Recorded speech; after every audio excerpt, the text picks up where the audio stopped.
Réussir dans le monde de l'art, une question de talent ou de décision. On pourrait croire que le passage d'une œuvre vers le marché repose sur une forme d'évidence, qu'à un certain niveau de qualité, quelque chose finit par se produire. Une reconnaissance, une exposition, une acquisition. Les observations montrent autre chose.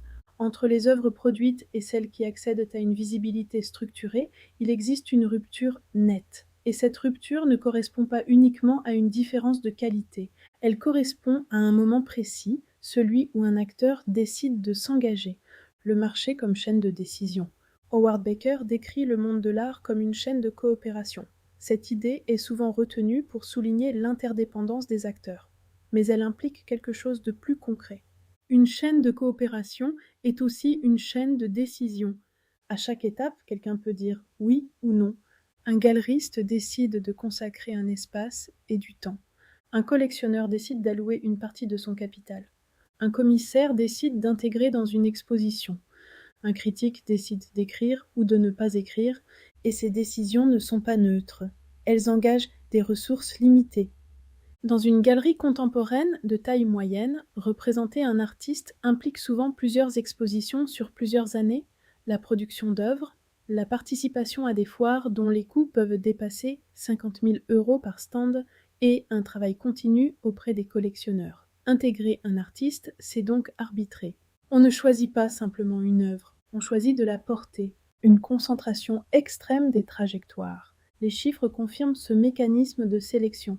Selon Artprice, près de 80 à 90% des artistes présents sur le marché secondaire réalisent moins de 10 ventes par an, souvent à des montants faibles. À l'inverse, une minorité très réduite concentre l'essentiel du chiffre d'affaires mondial.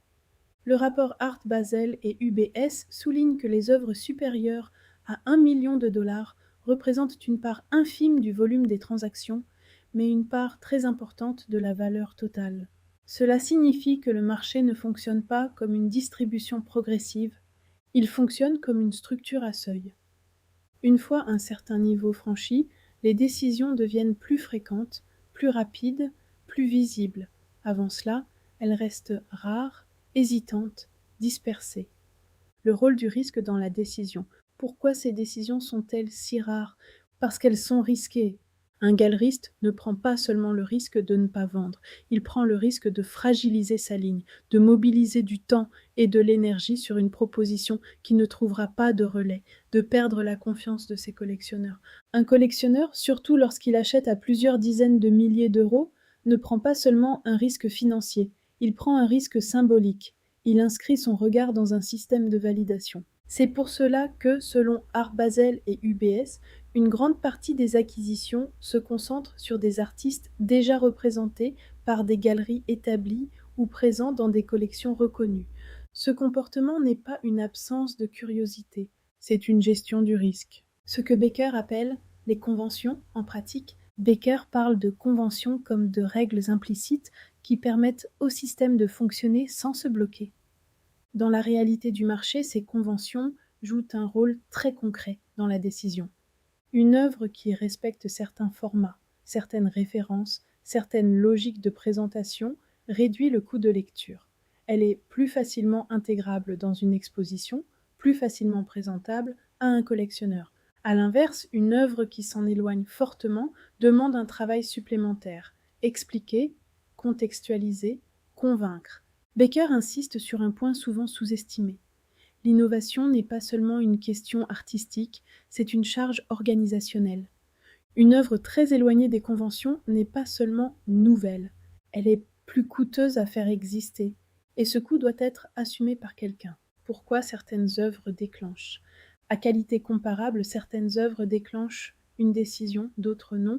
La différence tient souvent à leur capacité à s'inscrire dans ce que Bourdieu appelle un champ, c'est-à-dire un espace structuré avec ses hiérarchies, ses références, ses positions. Une œuvre déclenche lorsqu'elle permet d'être située rapidement, d'être reliée à d'autres pratiques, d'être défendue avec un minimum de friction, d'ouvrir une trajectoire lisible. Magnus Reich, dans ses analyses des galeries contemporaines, montre que les artistes retenus ne sont pas uniquement ceux qui produisent des œuvres fortes, mais ceux dont le travail permet une projection.